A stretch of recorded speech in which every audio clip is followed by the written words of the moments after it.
con el análisis. Guillermo Santos Aramburu, socio de iCapital Asesores Financieros y Patrimoniales. Guillermo, muy buenas. ¿Y cómo has visto? Pues sobre todo esta última parte de la comparecencia de Lagarde, sobre todo la parte de las preguntas, donde se le ha preguntado, pues entre otras cosas, dónde ve el tipo terminal, dice que todavía queda camino, insiste en que el Banco Central Europeo está determinado en luchar contra la inflación y parece que no le da tanta importancia, ¿no?, al tema de Credit Suisse y al pánico que puede haber en el sector bancario.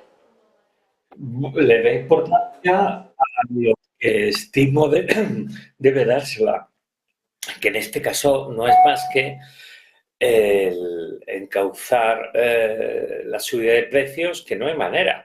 El retraso, si recordamos, del Banco Central con respecto a la Reserva Federal en comenzar con la subida de tipos, pues en parte, independientemente ya del conflicto en Ucrania y demás, nos está costando que la inflación sea, vamos, pegajosa como el peor de los pegamentos, ¿no? Entonces, en ese marco y con una inflación especialmente en Alemania desbocada, nunca olvidemos que Alemania, igual que en el PIB, la inflación es lo que más pesa en la eurozona.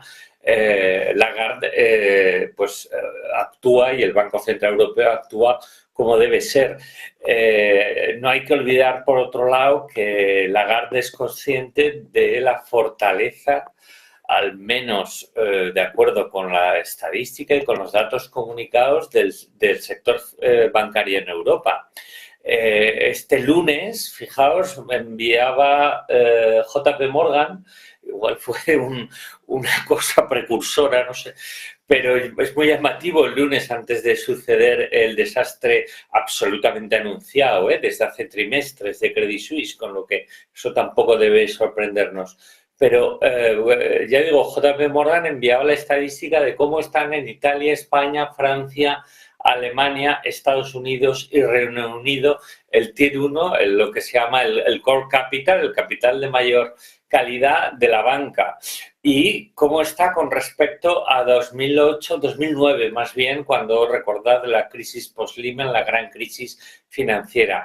Bueno, pues en algunos países que he citado duplica ese capital de primera calidad, como puede ser en Italia, y casi duplica asimismo en España y casi duplica también en Alemania. Bueno, un tercio más en Alemania y un tercio más en Francia, algo más en Estados Unidos y casi duplica asimismo en Reino Unido. Quiero decir que el entorno, también lo habéis hablado en el programa, es totalmente distinto. Eso Lagarde lo sabe, lo asume, prioriza los objetivos del Banco Central, que encima el número 1 de sus estatutos es cuidar la estabilidad de precios, y a sabiendas, como digo, de esta fortaleza del sistema bancario en Europa, sigue actuando como yo estimo debe hacerlo, sin olvidar, por supuesto, que el sector financiero europeo, el contagio bursátil y demás,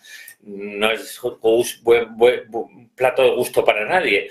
Pero, en fin, creemos, y ella cree, y el BCE estima, yo también, que esta tormenta va a ser pasajera. Bueno, luego por otra parte ha hablado también Christine Lagarde, se le ha preguntado por la tasa terminal, es decir, el nivel máximo de los tipos de interés, hasta dónde lo van a subir. Dice que todavía queda camino, pero tampoco hemos visto, igual que en la anterior reunión vimos a Lagarde diciendo y avanzando ya qué es lo que iba a hacer en marzo, ahora no hemos visto una Lagarde que intente dar pistas al mercado sobre lo que puede hacer. ¿Qué crees, Guillermo, que puede hacer Christine Lagarde, que puede hacer el Banco Central Europeo en los próximos meses? Porque el mercado sí que es cierto que tampoco ve que los tipos vayan a subir mucho más que el nivel al que están ahora, 3,5% ya para el tipo de depósito.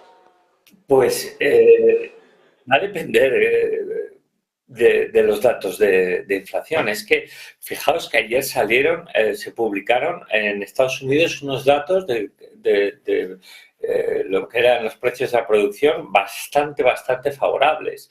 Entonces, lo hemos comentado muchas veces, la inercia de la subida de tipos va poco a poco, limando la inflación, limando las subidas de precios, porque tiende a frenar el consumo y, por supuesto, tiende a frenar el crédito.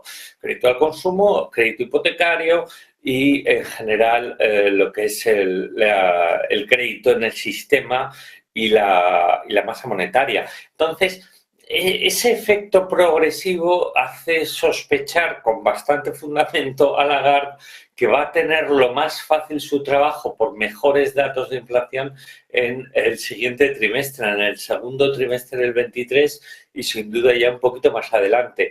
Si consigue ese difícil equilibrio de, a la vez que eso va sucediendo, que además lógicamente el Banco Central recibe información privilegiada, entre comillas, de parte de los institutos de estadística, ¿no?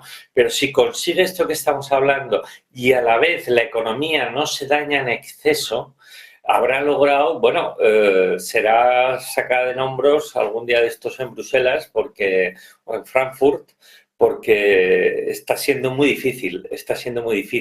Y esa tarea, fijaos que la recesión mata la inflación, eso no, que a nadie le quepa duda, pero si hay que llegar a una fuerte recesión en la economía europea para matar a la inflación, es que el Banco Central no ha hecho totalmente bien su trabajo y está intentando hacerlo, y para ello quiere que la recesión no sea una realidad tan tangible, pero que a la vez los precios se frenen, con lo que probablemente ese tipo terminal pues pronto pueda afirmar que está hacia el 3,5 y no hacia el 4. Bueno, pues veremos, porque ahora mismo ya los tipos de interés están en el 3,5% en Europa, el tipo de depósito, así que vamos a ver si finalmente se suben más o no esos tipos de interés en Europa. Guillermo Santos Aramburu, socio de iCapital, asesores financieros y patrimoniales. Muchísimas gracias, que pases muy buena tarde. Igualmente. Y mientras